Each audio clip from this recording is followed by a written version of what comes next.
GCC വല്ലാത്ത ഞെട്ടലിലാണ്. ഒരു വലിയ വിശ്വാസ വഞ്ചന അവർ കാണുന്നു ഇറാന്റെ നടപടിയിൽ. UAEയും സൗദി അറേബ്യയും കട്ടക്ക് പറഞ്ഞു തങ്ങളുടെ മണ്ണ് ഇറാൻ ഒരു സഹോദര രാജ്യമാണ്. ഇറാനെതിരെയുള്ള ആക്രമണത്തിന് തങ്ങളുടെ എയർ സ്പേസ്, തങ്ങളുടെ ലാൻഡ്, തങ്ങളുടെ ടെറിട്ടോറിയൽ വാട്ടേഴ്സ് ഉപയോഗിക്കരുത്. ഒന്നൊന്നായി അവരിങ്ങനെ പറയുന്നതല്ലാതെ കൂട്ടായി GCC ഇറാനെതിരെ ഒരു ആക്രമണ തീരുമാനം എടുത്തില്ല. ഇനി നിങ്ങളുടെ തന്നെ സേനാതാവളങ്ങൾ ഞങ്ങളുടെ രാജ്യത്തുള്ളത് ഇറാനെതിരെ ഉപയോഗിച്ചുകൊള്ളൂ എന്ന് പറഞ്ഞാൽ സർവനാശമായിരിക്കും ഫലം. ഇറാനിലെ കേവലം 10,000 പേരേ ഉള്ളൂ ഇന്ത്യൻ വംശജർ.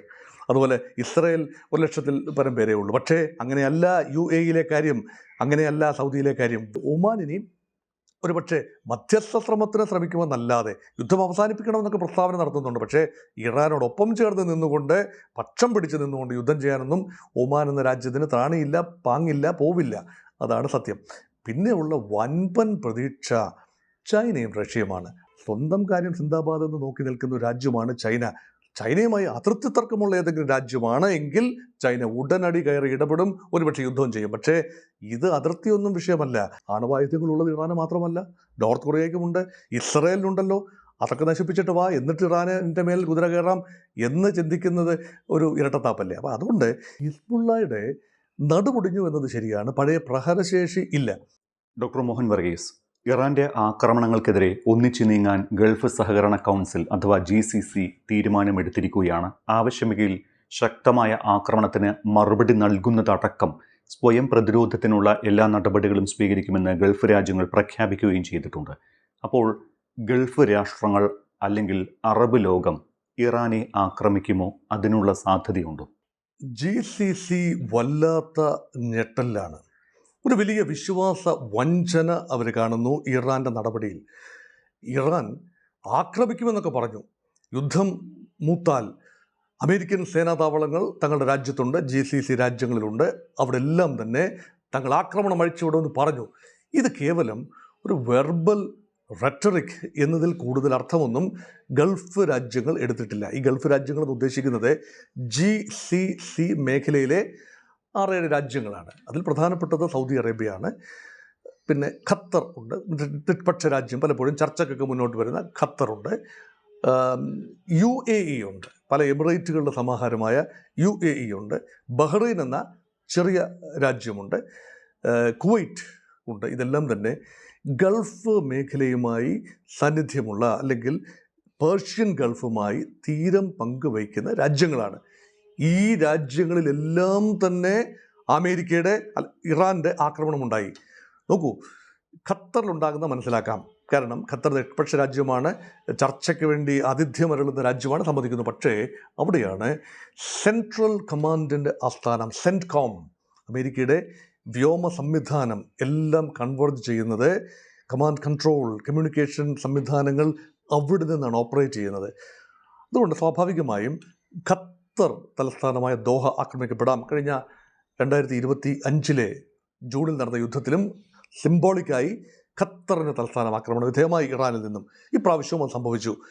പക്ഷേ അതിൻ്റെ തോത് ഒരു പരിമിതമായ തോതിലാണ്. പക്ഷേ അപ്രതീക്ഷിതമായി ബഹ്റൈൻ സാധാരണഗതിയിൽ നിരുപദ്രവകരമായ ചെറിയ രാജ്യമാണ്, ഒന്നും വലിയ ശക്തിയൊന്നുമല്ല, എണ്ണ സമ്പന്നമാണ്, ഓയിൽ ഫീൽഡുകളും ഗ്യാസ് ഫീൽഡുകളുമുണ്ട്. അവിടെയാണ് 5ാം കപ്പൽപ്പടയുടെ, അമേരിക്കയുടെ അഭിമാനമായ മധ്യപൂർവ്യ പ്രദേശത്തെ കൺട്രോൾ ചെയ്യുന്ന 5ാം കപ്പൽപ്പട, അപ്പോൾ വിമാനവാഹിനി കപ്പലുകൾ ഉൾപ്പെടെ, അതായത് USS ജെറാൾഡ് ഫോർഡ് അങ്ങ് മെഡിറ്ററേനിയൻ കടലിൽ കിടക്കുകയാണെങ്കിലും ഇവിടെ പേർഷ്യൻ ഗൾഫിനോട് ചേർന്നുള്ള ഒമാൻ ഉൾക്കടലിലാണ് മറ്റൊരു പ്രധാന കപ്പൽ USS എബ്രഹാം ലിങ്കൻ. ഇതിനൊക്കെ കൺട്രോൾ ചെയ്യുന്ന സെൻറ്റർ എന്ന് പറയുന്നത് മനാമ, ബഹ്റൈനിലെ മനാമയുടെ അടുത്തുള്ള ഒരു തുറമുഖ സ്ഥലമാണ്. അവിടാണ് 5ാം കപ്പൽപ്പടയുടെ ആസ്ഥാനം. സ്വാഭാവികമായി ബഹ്റൈൻ ആക്രമിക്കപ്പെടാം.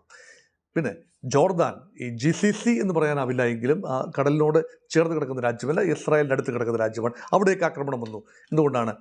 അത് അമേരിക്കൻ വിമാനങ്ങൾക്ക് പറന്നിറങ്ങാനും തങ്ങളുടെ മണ്ണ് യുദ്ധത്തിന് ഉപയോഗിക്കാനുമുള്ള അനുമതി ജോർദാൻ രാജാവ് നൽകി.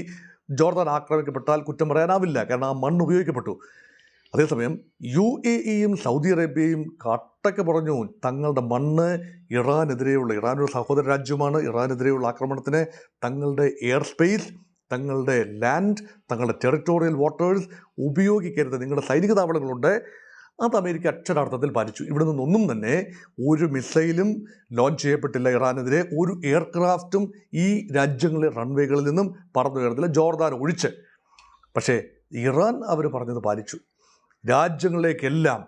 അതിന് പുറമെ ഒമാൻ എന്ന നിഷ്പക്ഷ രാജ്യം, പലപ്പോഴും ആതിഥ്യമരുളുന്ന ചർച്ചയ്ക്കുൾപ്പെടെ സ്റ്റീവ് വിറ്റ്കോഫിനെയും അബ്ബാസ് അരാക്ചിയും ഒക്കെ ചർച്ചയുടെ മേശയുടെ അപ്പുറം ഇപ്പുറം ഇരുത്തുന്നത് ഒമാനാണ്. ഒമാൻ എന്ന രാജ്യം കുറച്ചുകൂടെ മാറി നിൽക്കുന്ന രാജ്യമാണ്. ഒമാൻ്റെ തീരപ്രദേശത്ത് ആക്രമണമുണ്ട്. 2 തുറമുഖങ്ങൾ, അതുപോലെ ഒമാൻ തീരത്തുണ്ടായിരുന്ന ഒരു എണ്ണക്കപ്പൽ ആക്രമണ വിധേയമായി എന്ന് പറയുമ്പോൾ എല്ലാം തന്നെ പേപ്പട്ടി ഓടി നടന്ന് കടിക്കുന്ന മാതിരി, അല്ലെങ്കിൽ അന്തം വിട്ട പുലി എന്തും ചെയ്യുമെന്ന പോലെ എല്ലാവരെയും ആക്രമിക്കുന്ന ഒരു നയം. അങ്ങനെ ഗൾഫ് രാജ്യങ്ങളിപ്പോൾ കൺസോളിഡേറ്റഡ് ആയിരിക്കുന്നു. വെളുക്കാൻ തെച്ചത് പാണ്ടായി. ഇറാൻ ഉദ്ദേശിച്ചത് എന്താണ്? ഈ ഗൾഫ് രാജ്യങ്ങളെല്ലാം ചേർന്നുകൊണ്ട് അമേരിക്കയെ സമ്മർദ്ദപ്പെടുത്തും. ഇനി ആക്രമണം നടത്തരുത്, ഞങ്ങളുടെ കഞ്ഞിയിൽ നിങ്ങൾ പാറ്റയിടരുത്, ഞങ്ങൾ സമാധാനപരമായി ഇറാനോട് സഹവർത്തിത്വം ജീവിച്ചു കൊള്ളാം, നിങ്ങളുടെ വ്യോമതാവളങ്ങൾ, നാവിക താവളങ്ങൾ, സേനാ താവളങ്ങൾ ഇവിടെ ഞങ്ങളുടെ രാജ്യത്തുള്ളത് കൊണ്ടാണ് ഇറാൻ ഞങ്ങൾക്കെതിരെ തിരിയുന്നത്. അതുകൊണ്ട് ദയവായി നിങ്ങൾ കട്ടയും പടവും മടക്കി നിങ്ങളങ്ങ് പോയിക്കോ, ഞങ്ങളുടെ കാര്യം നോക്കിക്കോളാം, ഞങ്ങൾക്ക് ഈ ആക്രമണം താങ്ങാനാവില്ല എന്ന് പറഞ്ഞ് അമേരിക്കയെ സമ്മർദ്ദപ്പെടുത്തും എന്നായിരുന്നു ഇറാൻ്റെ പ്രതീക്ഷ. അങ്ങനെയല്ല സംഭവിച്ചത്. ഈ രാജ്യങ്ങൾ അങ്ങോട്ടും ഇങ്ങോട്ടും പരസ്പരം സംസാരിച്ചു. GCC രാജ്യങ്ങൾ തമ്മിൽ ആശയവിനിമയം ഉണ്ടായി. അവരിതാ ഒന്നിച്ചു ചേർന്നിരിക്കുന്നു, ഒരുമിച്ച് കൂടിയിരിക്കുന്നു. പക്ഷേ ഇവിടെ ഉയരുന്ന ചോദ്യം, do they have a plan to retaliate? രാജ്യങ്ങൾ ഒറ്റക്കൊറ്റയ്ക്ക് പറഞ്ഞു. UAE പോലെയുള്ള രാജ്യം ഒറ്റയ്ക്ക് പറഞ്ഞു, ഞങ്ങൾ തിരിച്ചടിക്കും, ഞങ്ങൾ ആക്രമിക്കപ്പെട്ടു. ദുബായ്, അബുദാബി, ഷാർജ, ഇവിടുത്തെ വിമാനത്താവളങ്ങൾ ഉൾപ്പെടെ ആക്രമിക്കപ്പെട്ടു. വലിയ നാശനഷ്ടങ്ങളൊന്നുമല്ല, വലിയ മരണങ്ങളൊന്നും റിപ്പോർട്ട് ചെയ്തിട്ടില്ല. പക്ഷേ ആക്രമണം ഉണ്ടായിരിക്കുന്നു, തങ്ങൾ തിരിച്ചടിക്കും, അതിനുള്ള അവകാശം ഞങ്ങൾക്കുണ്ട്. സൗദി അറേബ്യ പറഞ്ഞിരിക്കുന്നു, ഞങ്ങളുടെ പരമാധികാരം ലംഘിക്കപ്പെട്ടിരിക്കുന്നു, സോവറിൻ ടെറിട്ടറി ആണെങ്കിൽ ആക്രമണ വിധേയമായിരിക്കുന്നു, ഞങ്ങൾക്ക് തിരിച്ചടിക്കാനുള്ള അവകാശമുണ്ട്. ഒന്നൊന്നായി അവരിങ്ങനെ പറയുന്നതല്ലാതെ കൂട്ടായി GCC ഇറാനെതിരെ ഒരു ആക്രമണ തീരുമാനം എടുത്തില്ല. ഇനി ഉറ്റുനോക്കുന്നത് ഒരുപക്ഷെ GCC രാജ്യങ്ങളുടെ ഒരു വിമാനവും ഇറാനിൽ ബോംബ് വർഷം നടത്തില്ല. അവിടുന്ന് ഒരു അറബ് മിസൈലും ലോഞ്ച് ചെയ്യപ്പെടില്ല ഇറാനെതിരെ. പക്ഷേ തന്ത്രപരമായൊരു തീരുമാനത്തിലേക്ക് ഈ രാജ്യങ്ങൾ എത്തിയേക്കാം. അമേരിക്കയോട് പറഞ്ഞേക്കാം, ശരി, ഇവിടെ ഒരു ലക്ഷ്മണരേഖ, ആക്രമിക്കില്ല എന്ന ലക്ഷ്മണരേഖ ഉറപ്പ് ലംഘിക്കപ്പെട്ടിരിക്കുന്നു. ഇനി നിങ്ങളുടെ തന്നെ സേനാ താവളങ്ങൾ ഞങ്ങളുടെ രാജ്യത്തുള്ളത് ഇറാനെതിരെ ഉപയോഗിച്ചുകൊള്ളൂ എന്ന് പറഞ്ഞാൽ സർവനാശമായിരിക്കും ഫലം. ഇറാനെതിരെ പ്രഹരം 10 മടങ്ങ് ശക്തിയിൽ നടത്താൻ അമേരിക്കയ്ക്കാവും. കാരണം അമേരിക്കയുടെ എല്ലാ പ്രതീക്ഷയും സന്നാഹങ്ങളും ഈ താവളങ്ങളിലായിരുന്നു. ഇപ്പോൾ ആ താവളങ്ങൾ ഒഴിവാക്കി വിമാനവാഹിനി കപ്പലുകളിൽ നിന്നും, ജോർദാനിൽ നിന്നും, ഇസ്രയേലിൻ്റെ മണ്ണിൽ നിന്നും, മറ്റ് പല ഇടങ്ങളിൽ നിന്നുമായി കുതിച്ചുയരുന്ന മിസൈലുകളും റോക്കറ്റുകളും വിമാനങ്ങളുമാണ് ഇപ്പോൾ ആക്രമണം നടത്തുന്നത്. പക്ഷേ ഗൾഫ് രാജ്യങ്ങൾ, GCC രാജ്യങ്ങൾ അനുവാദം കൊടുത്താൽ ഈ രാജ്യങ്ങളെല്ലാം കൂടി ചേർന്ന് അമേരിക്കയുടെ സേനകൾ ഇവിടെ എല്ലാം ഉള്ളത് കൺവേർട്ട് ചെയ്ത് ഇറാന് മേൽ തീമഴ പെയ്യിക്കും എന്നതാണ് അവസ്ഥ. ആ ഘട്ടത്തിലേക്ക് പോകുമോ? അതോ അറബി ഇസ്ലാമിക് രാജ്യങ്ങൾ ഒരു ചർച്ചയുടെ അന്തരീക്ഷം ഉണ്ടാക്കാൻ വേണ്ടി അമേരിക്കയെ ഇറാൻ ആഗ്രഹിച്ചതുപോലെയോ അല്ലെങ്കിൽ തങ്ങൾ തന്നെ ആഗ്രഹിച്ചതുപോലെയോ ഒരു ചർച്ചയുടെ അന്തരീക്ഷം ഉണ്ടാക്കിയെടുക്കാൻ അറബി നയതന്ത്രത്തിന് വലിയ സാധ്യതയാണുള്ളത്. പക്ഷേ ചരിത്രപരമായി നോക്കുമ്പോൾ അവരുടെ ഒരു കോമൺ ശത്രു ഉണ്ടായിരുന്നു മുൻപ്, ഇപ്പോഴല്ല. അത് ഇസ്രായേലായിരുന്നു. ഇസ്രായേലിനെതിരെ സംഘടിതമായ നീക്കങ്ങൾ നടത്താൻ ചരിത്രപരമായി അറബി ഏകോപനത്തിന് കഴിഞ്ഞിട്ടില്ല. അറബ് രാജ്യങ്ങൾ ചെതറി നിന്നു. അല്ലെ ഇസ്ലാമിക വേൾഡ്, ടർക്കി ഒരു വഴി, ഇറാഖ് മറ്റൊരു വഴി, ഇറാൻ ഒരിക്കലും അതോടൊപ്പം ചേർന്ന് ഇസ്രായേലിനെതിരെയുള്ള പോരാട്ടത്തിന് ഇറാൻ ഒരിക്കലും അതാണ് അതിൻ്റെ രസം. അറബ് രാജ്യങ്ങൾ പലസ്തീൻ കോസിന് വേണ്ടിയും അല്ലാതെയും ഒക്കെ ഇസ്രയേലുമായി മുട്ടമിട്ട് നിന്നപ്പോൾ 48-ലെ യുദ്ധം, 1956-ലെ യുദ്ധം, 1967-ലെ യുദ്ധം, 73-ലെ യുദ്ധം, ഈ 4 മഹായുദ്ധങ്ങളിലും ഇറാൻ ഒരു രീതിയിലും അറബ് ഇസ്ലാമിക് രാജ്യങ്ങളെ സഹായിച്ചിട്ടില്ല എന്നതിൻ്റെ ചുരുക്കം ഈ GCC മേഖലയിലെ രാജ്യങ്ങൾക്കുണ്ട്. ഇപ്പോഴിതാ പെട്ടെന്ന് പാലസ്തീന് വേണ്ടി ഇറാൻ മുതലക്കണ്ണീര് പൊഴിക്കുന്നു എന്ന ഇറാൻ്റെ അവസരവാദപരമായ നയം കൂടി പലപ്പോഴും ഈ സമയത്ത് ചർച്ചയായി വരുന്നു. യുദ്ധസമയമാണ്. ഇപ്പോഴും ഇങ്ങനെയുള്ളൊരു കാര്യങ്ങൾ പലപ്പോഴും തികട്ടി വരുന്നത് ഈ സമയത്താണ്. കാരണം ഇറാനിൽ നിന്നും വലിയ ആക്രമണം നേരിടുമ്പോൾ ഞങ്ങൾ എന്ത് തെറ്റാണ് ചെയ്തത്? ഇറാൻ പറയാൻ നിങ്ങൾ തെറ്റ് ചെയ്തിരിക്കുന്നു, ഞങ്ങൾക്കെതിരെയുള്ള സന്നാഹങ്ങൾക്ക് നിങ്ങൾ അമേരിക്കയ്ക്ക് വലിയ താവളം ഒരുക്കാൻ അവസരം നൽകി, അത് വലിയ തെറ്റാണ്, ഞങ്ങൾ ശിക്ഷിച്ചിരിക്കുന്നു. ആരെയാണ് ശിക്ഷിക്കാനുള്ളത്? അതുകൊണ്ടാണ് ഗൾഫ് രാജ്യങ്ങൾ എന്താണ് ചെയ്യാൻ പോകുന്നത് എന്ന് ഉറ്റുനോക്കുന്നത് അതുകൊണ്ടാണ്. മാത്രമല്ല 90 ലക്ഷത്തിൽ പരം ഇന്ത്യക്കാരാണ് ഈ ഗൾഫ് രാജ്യങ്ങളുള്ളത്. ഇറാനിൽ കേവലം 10,000 പേരേ ഉള്ളൂ ഇന്ത്യൻ വംശജർ. അതുപോലെ ഇസ്രയേൽ 1 ലക്ഷത്തിൽ പരം പേരേ ഉള്ളൂ. പക്ഷേ അങ്ങനെയല്ല UAE കാര്യം, അങ്ങനെയല്ല സൗദിയിലെ കാര്യം. വലിയ നമ്പറാണ് കേരളീയർ ഉൾപ്പെടെ മലയാളികൾ ഉൾപ്പെടെ. അവരുടെ മോഹങ്ങൾക്ക് മേൽ കരുനിഴൽ വീഴ്ചുകൊണ്ടാണ് യുദ്ധം മുന്നോട്ട് പോകുന്നത്. അതുകൊണ്ടാണ് GCC diplomacy becomes very important. മറ്റൊരു കാര്യം, ഈ UAE ടെഹ്റാനിലുള്ള തങ്ങളുടെ എംബസി അടച്ചുപൂട്ടുന്നതായി അറിയിച്ചിരിക്കുകയാണ്. അബുദാബിയിലെ ഇറാൻ പ്രതിനിധിയോട് ആക്രമണത്തിലുള്ള പ്രതിഷേധം അറിയിക്കുകയും ചെയ്തിട്ടുണ്ട്. 3 പേർ UAEയിൽ കൊല്ലപ്പെട്ടതായുള്ള റിപ്പോർട്ടുകൾക്ക് പിന്നാലെയാണ് ഇക്കാര്യങ്ങളെല്ലാം സംഭവിച്ചിരിക്കുന്നത്. UAEയുടെ പ്രതിഷേധം ഇതിൽ ഒതുങ്ങുമോ, അതോ UAE കടുത്ത നടപടിയെടുക്കാനുള്ള സാധ്യത കാണുന്നുണ്ടോ? സാധാരണഗതിയിൽ നയതന്ത്രം അവസാനിക്കുന്നിടത്താണ് യുദ്ധം തുടങ്ങുന്നത്. യുദ്ധം അവസാനിപ്പിക്കാൻ മറ്റൊരു നയതന്ത്രം വേണ്ടി വന്നേക്കാം. പക്ഷേ നയതന്ത്രത്തിൻ്റെ വഴി അത് ചർച്ചയുടെ വഴിയാണ്, സമവായത്തിൻ്റെ വഴിയാണ്, മുഖാമുഖം കാണുന്നതിൻ്റെ വഴിയാണ്, ആശയവിനിമയം നടത്തുന്ന വഴിയാണ്. ഈ വഴി പൂർണ്ണമായി അടയ്ക്കുക എന്നതാണ് എംബസികൾ പൂട്ടി താക്കോലുമായി സ്ഥലം വിടുക എന്നത്. ഇപ്പം UAE ഉൾപ്പെടെയുള്ള രാജ്യങ്ങൾ ടെഹ്റാനിലെ അവരുടെ എംബസികൾ അടച്ചുപൂട്ടി എന്ന് പറയുമ്പോൾ താൽക്കാലിക പ്രതിഷേധമാണ്. പക്ഷേ ഈ പ്രതിഷേധം ഒന്ന് ശമിച്ചു കഴിയുമ്പോൾ, യാഥാർത്ഥ്യബോധത്തോടെ ചിന്തിക്കുമ്പോൾ, ഇറാനെ എന്നെങ്കിലും ചേർത്ത് പിടിക്കേണ്ട അവസരം വന്നാൽ ആത്യന്തികമായി ഇറാൻ ജനതയോടാണ് അറബ് ലോകത്തിൻ്റെ ഐക്യദാർഢ്യം. ഇറാൻ്റെ ഭരണകൂടം ഒരു പക്ഷേ മാറാം. അയത്തുള്ള അലി ഖുമൈനി കാലയവനിക്കുള്ളിൽ മാറി, അദ്ദേഹം ചരിത്രത്തിൻ്റെ ഭാഗമായി കഴിഞ്ഞു. അല്ലെങ്കിൽ ഖുമൈനി യുഗം അവസാനിച്ചു. പക്ഷേ ആ യുഗത്തിൻ്റെ അവശേഷിപ്പുകൾ, ആ DNA, ആ ജനിതക ഘടന ഇറാൻ തുടരുന്നു. അപ്പോൾ അത് മാറിക്കഴിഞ്ഞാൽ ഗൾഫ് രാജ്യങ്ങൾക്ക് സഹകരിക്കുന്നതിന് യാതൊരു ബുദ്ധിമുട്ടുമില്ല. എല്ലാവരും എണ്ണസമ്പന്ന രാജ്യങ്ങളാണ്. പരസ്പരം സഹായിക്കാൻ ഒരുപാട് മാർഗങ്ങളുമുണ്ട്. ചൈനയുടെയും റഷ്യയുടെയും കാര്യം കഴിഞ്ഞ ദിവസം നമ്മൾ സംസാരിച്ചതാണ്. ചൈനയും റഷ്യയും നേരിട്ട് ഇറാനെ സപ്പോർട്ട് ചെയ്യില്ല. പക്ഷേ മറ്റേതെങ്കിലും അറബ് രാജ്യങ്ങൾ രംഗത്ത് വരുമോ ഇറാന് വേണ്ടി? ഇറാഖുമായി ഇറാൻ കഴിഞ്ഞ ദിവസം ചർച്ച നടത്തിയതായി പറയപ്പെടുന്നുണ്ട്. ഇറാഖ് ഇറാനെ സഹായിക്കുമെന്ന് തോന്നുന്നുണ്ടോ?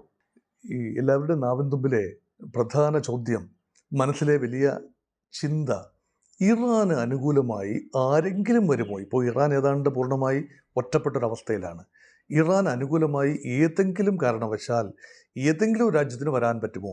ഏറ്റവും സാധ്യത വേണമെങ്കിൽ പറയാം, ഷിയ ഭൂരിപക്ഷ രാജ്യമാണ് ഇറാഖ്. ഇറാഖിലൊരു സുന്നി വിഭാഗമുണ്ട്. പക്ഷേ 60% ഇറാഖിലെ ജനതയും ഷിയ ആണ്. ഇറാനും ഷിയ ഭൂരിപക്ഷ രാജ്യമാണ്.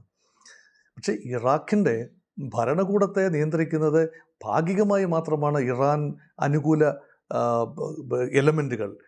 പക്ഷേ അവിടെ അമേരിക്കയ്ക്കും സ്വാധീനിക്കാവുന്ന, അല്ലെങ്കിൽ മറുപക്ഷത്തിനും സ്വാധീനിക്കാവുന്ന ഒരിടമാണ്. ഒരു രാജ്യമെന്ന നിലയിൽ ഒരിക്കലും ഇറാൻ ഔപചാരികമായി, ഇറാഖിന് ഔപചാരികമായി ഇറാനോടൊപ്പം ചേർന്ന് യുദ്ധത്തിൽ പങ്കെടുക്കാനാവില്ല. പിന്നെ എക്കാലത്തും ഇറാഖിലെ ഉൾപ്പെടെ ഷിയ മിലിഷ്യകൾക്ക് ഇറാൻ സഹായം നൽകിയിട്ടുണ്ട്. അത് സിറിയയിലെ മിലീഷ്യകളുണ്ട്, ഹൂതികൾ, ഹമാസ്, ഹിസ്ബുള്ള, അങ്ങനെയുള്ള വളരെ അകലെയുള്ള മിലീഷ്യകളുണ്ട്. ഇവർക്കെല്ലാം ഇറാൻ സഹായം നൽകി. ഒരു ആവശ്യം വരുമ്പോൾ അവരാരൊക്കെ ഉണ്ടാകും ഇറാനെ നേരിട്ട് സഹായിക്കാൻ? അതിനുള്ള ത്രാണി അവർക്കുണ്ടോ? ഈ പല മിലീഷ്യകളുടെയും നടുപൊടിഞ്ഞിരിക്കുകയാണ്. മുൻ യുദ്ധങ്ങളിൽ ഇസ്രയേലുമായുള്ള പോരാട്ടത്തിൽ ഹമാസിൻ്റെ വലിയ പോർ വിഭാഗം നഷ്ടപ്പെട്ട് കഴിഞ്ഞു. ചെറിയൊരു വിഭാഗം മാത്രമേ അവശേഷിക്കുന്നുള്ളൂ. അവരൊറ്റപ്പെട്ട ദൂരത്തിൽ പിടിച്ചു നിൽക്കുന്നു. ഹൂതികൾ വലിയ നാശനഷ്ടങ്ങൾ നേരിട്ട് കഴിഞ്ഞു ഓൾറെഡി. ഇപ്പോൾ അവർ ആക്റ്റീവായിട്ട് രംഗത്ത് വന്നതായിട്ട് അറിവില്ല. ഹിസ്ബുള്ള പക്ഷേ ആക്റ്റീവായി രംഗത്ത് വന്നു എന്നാണ് ഏറ്റവും വൈകി കിട്ടുന്ന വിവരം. ഹിസ്ബുള്ള ഇസ്രായേലിനെതിരെ മിസൈലുകൾ പായിക്കുകയും ഇസ്രായേൽ ശക്തമായ തിരിച്ചടി നൽകുകയും ചെയ്തു എന്നതാണ് കഴിഞ്ഞ രാത്രിയിലെ പ്രധാനപ്പെട്ട വാർത്തകളിലൊന്ന്. അങ്ങനെ വരുമ്പോൾ ഇറാഖാണ് സഹായിക്കാൻ സാധ്യതയുള്ള, ചെറിയ മിലിഷ്യകൾ സഹായിക്കാൻ സാധ്യതയുള്ള ഒരു വിഭാഗം. അതും അത്ര ഇറാന് പൂർണ്ണമായി കൗണ്ട് ചെയ്യാനാവില്ല. പിന്നെ ഉള്ളത് അറബി രാജ്യങ്ങളിൽ നിന്ന് എവിടെ നിന്നെങ്കിലും പിന്തുണ ലഭിക്കും. പിന്തുണ ലഭിക്കാൻ എന്തെങ്കിലും സാധ്യതയുണ്ടെങ്കിൽ അത് ഒമാനിൽ നിന്നാണ്. ഇപ്പോൾ ഒമാനെ കഴിഞ്ഞ ദിവസം ആക്രമിച്ച സ്ഥിതിക്ക് ഒമാൻ്റെ 2 തുറമുഖങ്ങൾ ആക്രമിച്ചു. ഒമാൻ തീരത്ത് നങ്കൂരമിട്ടിരുന്നൊരു കപ്പൽ, എണ്ണക്കപ്പലിന് നേരെ ആക്രമണമുണ്ടായി. അതുകൊണ്ട് ഒമാനിനെയും ഒരുപക്ഷെ മധ്യസ്ഥ ശ്രമത്തിന് ശ്രമിക്കുമെന്നല്ലാതെ യുദ്ധം അവസാനിപ്പിക്കണമെന്നൊക്കെ പ്രസ്താവന നടത്തുന്നുണ്ട്. പക്ഷേ ഇറാനോടൊപ്പം ചേർന്ന് നിന്നുകൊണ്ട്, പക്ഷം പിടിച്ച് നിന്നുകൊണ്ട് യുദ്ധം ചെയ്യാനൊന്നും ഒമാൻ എന്ന രാജ്യത്തിന് ത്രാണിയില്ല, പാങ്ങില്ല, പോവില്ല. അതാണ് സത്യം. പിന്നെയുള്ള വൻപൻ പ്രതീക്ഷ ചൈനയും റഷ്യയുമാണ്. അവർക്ക് അവരുടേതായ, നേരത്തെ തന്നെ നമ്മൾ ഈ സീരീസിൽ സൂചിപ്പിച്ചിരുന്നതാണ്, അവർക്ക് അവരുടേതായ പ്രശ്നങ്ങളുണ്ട്.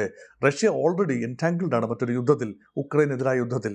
അതുകൊണ്ട് റഷ്യയ്ക്ക് കാര്യമായ പണം ചെലവാക്കാനില്ല, ആയുധങ്ങൾ നൽകാനുണ്ടാവില്ല, സമയം കളയാനുണ്ടാവില്ല. മറ്റൊരു യുദ്ധമുഖം കൂടി തുറന്ന് ഇറാൻ അനുകൂലമായി രംഗത്ത് വന്നാൽ ഒരുപക്ഷെ അത് ലോകമഹായുദ്ധമായിട്ട് മാറും. ഇപ്പോൾ റഷ്യ ഉദ്ദേശിക്കുന്നത്, വ്ളാഡിമിർ പുടിൻ്റെ റഷ്യ ഉദ്ദേശിക്കുന്നത് നയതന്ത്രപരമായ ചില നീക്കങ്ങൾ നടത്തി തങ്ങളാൽ ചെയ്യാവുന്നതെല്ലാം ചെയ്തു എന്ന് വരുത്തി തീർക്കുക എന്നതിനുപരിയായ ഒരു മീനിങ് മിലിറ്ററി ഇൻ്റർവെൻഷൻ റഷ്യയുടെ ഭാഗത്തു നിന്നുണ്ടാകാൻ ഒരു സാധ്യതയും ഇപ്പോൾ കാണുന്നില്ല. ഇതൊക്കെ അമേരിക്കയ്ക്കും അറിയാം. അതുകൊണ്ടാണല്ലോ ധൈര്യമായി കയറി അടിക്കുന്നത്. ചൈനയുടേതായ പ്രശ്നങ്ങളുണ്ട്, ചൈനയുടേതായ താല്പര്യങ്ങളുണ്ട്. അവിടെയുള്ള താല്പര്യങ്ങളൊക്കെ സാമ്പത്തിക താല്പര്യങ്ങളല്ലേ. അവർക്കൊരു സമ്പദ് വ്യവസ്ഥ കെട്ടിപ്പടുക്കണം. ലോകത്തെ വലിയ സമ്പദ് വ്യവസ്ഥയാണ്, രണ്ടാമത്തെ വലിയ സമ്പദ് വ്യവസ്ഥയാണ്. ഒരു യുദ്ധത്തിലൊക്കെ നേരിട്ട് കയറി തങ്ങൾക്ക് വലിയ സ്റ്റേക്ക് ഇല്ലാത്ത, തങ്ങൾക്ക് എണ്ണ നൽകുന്ന രാജ്യമാണ് ഇറാൻ എന്നത് ശരിയാണ്. അത് തുടർന്നും ഏതെങ്കിലും രീതിയിൽ സമാധാനം വന്നാലും അത് ലഭിക്കാമല്ലോ. അപ്പം അങ്ങനെ സ്വന്തം കാര്യം സിന്ദാബാദ് എന്ന് നോക്കി നിൽക്കുന്ന ഒരു രാജ്യമാണ് ചൈന. ചൈനയുമായി അതിർത്തി തർക്കമുള്ള ഏതെങ്കിലും രാജ്യമാണ് എങ്കിൽ ചൈന ഉടനടി കയറി ഇടപെടും, ഒരുപക്ഷെ യുദ്ധം ചെയ്യും. പക്ഷേ ഇത് അതിർത്തിയൊന്നും വിഷയമല്ല. അതുകൊണ്ട് ചൈനയും ബെല്ലപ്പോക്ക് നയമാണ്. അപ്പോൾ Iran is fighting a lone battle. പക്ഷേ ആത്മവീര്യം നിലനിർത്തുന്നുണ്ട്, ആക്രമണോത്സവമൊക്കെ കാട്ടുന്നുണ്ട്. എത്ര കാലത്തേക്ക്? ഇറാൻ്റെ ആവനാഴിയിലെ അസ്ത്രങ്ങളെല്ലാം അല്ലെങ്കിൽ ആയുധശേഖരം പൂർണ്ണമായി അവസാനിക്കുന്നത് വരെ ഒരുപക്ഷെ തുടരും. അല്ല എങ്കിൽ അവിടെ ഒരു ഭരണമാറ്റം ഉണ്ടാകുന്നത് വരെ. ഉണ്ടാകാൻ സ്വാഭാവികമായിട്ട് അങ്ങനെ ഉണ്ടാകുമോ? അത് ഉണ്ടാക്കിയെടുക്കാൻ എത്രത്തോളം പ്രഹരം കൂടി വേണ്ടി വരും? ഇപ്പോൾ 4 ആഴ്ചത്തെ സമയമാണ് ട്രംപ് പറയുന്നത്. അതിനുള്ളിൽ ഭരണമാറ്റം സാധിക്കുമോ? അമേരിക്ക ഉദ്ദേശിക്കുന്ന ഒരു ടേൺ ഓഫ് ഇവൻ്റ് ആകുമോ ഉണ്ടാകുന്നത്? അതോ അമേരിക്ക ഉദ്ദേശിക്കാത്ത രീതിയിലുള്ള ഒരു ചേഞ്ച് ഓഫ് ഗാർഡ് അവിടെ ഉണ്ടാകുമോ? അതോ ഭീകരരുടെ കയ്യിലേക്ക്, തീവ്രവാദികളുടെ കയ്യിലേക്ക്, അരക്ഷിത ലോകത്തേക്ക് ഇത് നീങ്ങുമോ? മുൻകാലങ്ങളിൽ പലപ്പോഴും അങ്ങനെ പോയിട്ടുണ്ട്. ലോലെസ്നെസ്, കംപ്ലീറ്റ് അനർക്കി, അതിലേക്ക് ഇറാൻ നീങ്ങുമോ എന്നൊക്കെയുള്ള വലിയ ചോദ്യങ്ങളുണ്ട്. അതുകൊണ്ട് ഇപ്പോൾ ഒരു ബാലൻസ് അവിടെ ഇല്ല. ഒരു രാജ്യങ്ങളും പ്രകടമായി ഇറാനെ സഹായിക്കാൻ വരുന്നില്ല. പക്ഷേ ഇറാന് ജീവിക്കാൻ അനുവാദമുണ്ട്, അവകാശമുണ്ടാകണം. ഇറാൻ ജനതയ്ക്ക് സ്വയം നിർണയ അവകാശമുണ്ട് എന്ന് ലോകത്തിൻ്റെ പ്രമുഖ രാജ്യങ്ങൾ പലതും, യൂറോപ്യൻ ശക്തികൾ പോലും പറയുന്നു. ഈ ആക്രമണത്തിന് പിന്നിൽ ന്യായമില്ല, നീതിയില്ല, അതിന് പിന്നിലൊരു നിയതമായ ചട്ടവുമില്ല. ഇത് കയ്യൊക്കുള്ളവൻ കാര്യക്കാരൻ എന്നതാണ് പ്രധാനപ്പെട്ട കാര്യം. ലോകത്തെ സുരക്ഷിതമാക്കാൻ വേണ്ടി, ഇറാൻ്റെ ആണവായുധം നശിപ്പിക്കാൻ വേണ്ടി എന്നൊക്കെ പുറമേ പേര് പറയാമെങ്കിലും ആണവായുധങ്ങളുള്ളത് ഇറാന് മാത്രമല്ല, നോർത്ത് കൊറിയയ്ക്കുമുണ്ട്, ഇസ്രയേലിനുണ്ടല്ലോ. അതൊക്കെ നശിപ്പിച്ചിട്ട് വാ, എന്നിട്ട് ഇറാനിൻ്റെ മേൽ കുതിര കയറാം എന്ന് ചിന്തിക്കുന്നത് ഒരു ഇരട്ടത്താപ്പല്ലേ. അപ്പോൾ അതുകൊണ്ട് യഥാർത്ഥത്തിൽ ഈ അഭിപ്രായങ്ങൾ ഡിവൈഡഡാണ്. ലോകത്തെ തന്നെ അഭിപ്രായങ്ങൾ ഡിവൈഡഡാണ്. ഇറാൻ അനുകൂലമായി ചിന്തിക്കുന്ന പലരും ഉണ്ട്. പക്ഷേ ഇറാൻ ചെയ്തത് വലിയ ഒരു പാതകമാണെന്നാണ് വലിയ വിഭാഗം ആളുകൾ ചെയ്യുന്നത്. കാരണം ആവശ്യമില്ലാതെ ഇസ്രയേലിനെയും അമേരിക്കയും ഒരു പരിധിയിൽ കൂടുതൽ പ്രകോപിപ്പിക്കാൻ ഹൂതികളെയും ഹമാസിനെയും ഹിസ്ബുള്ളയും ഒക്കെ സൃഷ്ടിച്ച് അത് ഒരു പ്രത്യേക ഘട്ടത്തിലാക്കിയത് കൊണ്ടാണ് ഈ ഒരു തിരിച്ചടിക്കുള്ള അന്തരീക്ഷം അവിടെ ഒരുങ്ങിയത്. ഇത് ഭംഗിയായി കിട്ടിയ അവസരം ഇസ്രയേലും അമേരിക്കയും ചേർന്ന് ഭംഗിയായി അങ്ങോട്ട് ഉപയോഗിക്കുന്ന കാഴ്ചയാണ് കാണുന്നത്. അതുകൊണ്ട് ചിലരൊക്കെയെങ്കിലും പറയുന്നു ഇറാനെ സംബന്ധിച്ചിടത്തോളം ഇത് സ്വയം കൃതാനർത്ഥം എന്ന് കരുതാം. ഇവിടെ ഇറാനെ സഹായിക്കാൻ ഹിസ്ബുള്ള രംഗത്തെത്തിയിട്ടുണ്ട്. ഇസ്രയേലിന് നേർക്ക് റോക്കറ്റ് ആക്രമണം നടത്തുകയും ചെയ്തു. തിരിച്ച് ഇസ്രയേലും ലെബനൻ്റെ വിവിധ ഭാഗങ്ങളിൽ ആക്രമണവും നടത്തിയിട്ടുണ്ട്. അപ്പോൾ ഈ സംഘർഷത്തിൻ്റെ വ്യാപ്തി വർദ്ധിക്കുകയാണോ? ഹിസ്ബുള്ളയുടെ വരവ് ഇറാൻ, ഇസ്രയേൽ, അമേരിക്ക ഈ പോരാട്ടത്തെ ഏത് രീതിയിൽ മാറ്റും? ലെബനൻ ചെറിയ രാജ്യമാണ്. അത് ലെബനൻ എന്നത് തീരെ ചെറിയ മീനല്ല എന്നൊക്കെ ചിലർ ഭംഗി പറഞ്ഞാലും ശരി, ലെബനൻ്റെ പ്രസക്തി എന്ന് പറയുന്നത് ഇസ്രയേലിൻ്റെ വടക്കുള്ള കൊച്ചു രാജ്യം, ആ രാജ്യത്തിൻ്റെ തെക്ക് ഭാഗത്തുള്ള ഹിസ്ബുള്ള എന്ന ഷിയ മിലിഷ്യയെ സഹായിച്ചുകൊണ്ടിരുന്നത് പരമ്പരാഗതമായി ഇറാനാണ്. കഴിഞ്ഞ 20 വർഷമായിട്ടെങ്കിലും ഹിസ്ബുള്ള ഇറാൻ ബന്ധം ഗാഢമാണ്. അപ്പോൾ ഹിസ്ബുള്ളയുടെ തലവൻ വധിക്കപ്പെട്ടപ്പോഴൊക്കെ ഇറാനിൽ വലിയ ദുഃഖാചരണങ്ങളാണ്. ഇപ്പോൾ പേജർ അറ്റാക്കിലാണ് ഈ ഹസൻ നസറള്ള മരിക്കുന്നത്. അതുപോലെ പേജർ അറ്റാക്കിൽ അത് ഒരു ആംഡ് അറ്റാക്കാണ്. പക്ഷേ പേജർ അറ്റാക്കിന് തുടർച്ചയായി നടന്ന ഒരു വലിയ ബങ്കർ ബസ്റ്റർ സ്ഫോടനത്തിലാണ് ഹസൻ നസറുള്ള ബെയ്റൂട്ടിന് സമീപം വെച്ച് മരിക്കുന്നത്. അപ്പോൾ ഹിസ്ബുള്ളയുടെ നടുമുടിഞ്ഞു എന്നത് ശരിയാണ്. പഴയ പ്രഹരശേഷി ഇല്ല. ഇപ്പോൾ ഇറാൻ ഒരു വല്ലാത്ത ഘട്ടത്തിൽ നിൽക്കുമ്പോൾ ഔപചാരികമായി ഇറാനെ സഹായിക്കാനുള്ള ചുമതലയുണ്ടല്ലോ. അതുകൊണ്ട് ഇറാനെ ആക്രമിച്ചുകൊണ്ടിരിക്കുന്ന ഇസ്രായേലിനെതിരെ ഏതാനും റോക്കറ്റുകളും മിസൈലുകളും ഹിസ്ബുള്ളയുടെ ഭാഗത്ത് നിന്ന് തെക്കൻ ലെബനനിൽ നിന്നും പാഞ്ഞു വന്നു എന്നത് സത്യമാണ്. എല്ലാ അടിക്കും 10 മടങ്ങ് ശക്തിയായ തിരിച്ചടി നൽകുന്ന രാജ്യം തന്നെയാണ് ഇസ്രായേൽ. അതവിടെ സംഭവിച്ചു. അതുകൊണ്ട് ഹിസ്ബുള്ളയുടെ കടന്നുവരവ് ഈ പ്രോക്സികളെ അണിനിരത്തി ഇസ്രയേലിനെ വളഞ്ഞ് പരാജയപ്പെടുത്താം എന്നത് ഇപ്പോൾ ഇസ്രയേൽ മാത്രമല്ലല്ലോ യുദ്ധത്തിൽ. അമേരിക്ക എന്ന വലിയേട്ടൻ അരയും തലയും മുറുക്കി രംഗത്തുള്ളതുകൊണ്ട് 4 പാടിൽ നിന്ന് ആക്രമണം ക്രമീകരിക്കാൻ കഴിയുന്നതുകൊണ്ട് ഇസ്രയേലിനെ എൻസർക്കിൾ ചെയ്യുക എന്ന ഇറാൻ്റെ പഴയ പദ്ധതിയൊന്നും ഇപ്പോൾ ആ രീതിയിൽ വില പോവില്ല. പക്ഷേ ഒരു യുദ്ധസമയത്ത് ഇപ്പോൾ ഒരു കൈ സഹായം തങ്ങളെ നട്ടു നനച്ച് വളർത്തിയ തങ്ങളുടെ വലിയമ്മാവന് ഒരു അന്ത്രാളഘട്ടം വന്നപ്പോൾ തങ്ങളാൽ കഴിയുന്നത് ആയില്ലല്ലോ എന്ന പരിഭവം ഒഴിവാക്കാൻ ഒരുപക്ഷെ ഹൂതികൾ ഏതാനും കപ്പലുകൾക്ക് നേരെ, ചെങ്കടലിലൂടെ പോകുന്ന ഏതാനും കപ്പലുകൾക്ക് നേരെ ആക്രമണം അഴിച്ചുവിട്ടേക്കാം. ഹിസ്ബുള്ള അവർക്ക് അവശേഷിക്കുന്ന ശക്തി ഉപയോഗിച്ച് ചെറിയ പോരാട്ടം നടത്തിയേക്കാം. ഹമാസിന് കാര്യമായി ഇസ്രായേലിനെ ഇപ്പോൾ തിരിച്ചടിക്കാനുള്ള ശക്തി ഉണ്ട് എന്ന് തോന്നുന്നില്ല. അവരുടെ പ്രശ്നം അധികാര കൈമാറ്റം, ആയുധങ്ങൾ താഴെവയ്ക്കൽ, ഹമാസിൻ്റെ അല്ലെങ്കിൽ ഗാസയുടെ പീസ് പ്രപ്പോസൽ, ട്രംപിൻ്റെ നയം, ഇതുമായിട്ടെല്ലാം ഉടക്കി ഇങ്ങനെ നിൽക്കുകയാണ്. അതുകൊണ്ട് കാര്യമായ ഇത്രയും കാലം വലിയ തുക മുടക്കി ഇറാൻ പ്രോക്സികളെ, തങ്ങളുടെ പിന്തുണക്കാരെ ഒരുക്കി നിർത്തിയതൊക്കെ ഭാഗികമായിട്ടെങ്കിലും വൃഥാവിലാകുന്ന ഒരു അസുഖകരമായ കാഴ്ചയാണ് ഇപ്പോൾ കാണുന്നത്.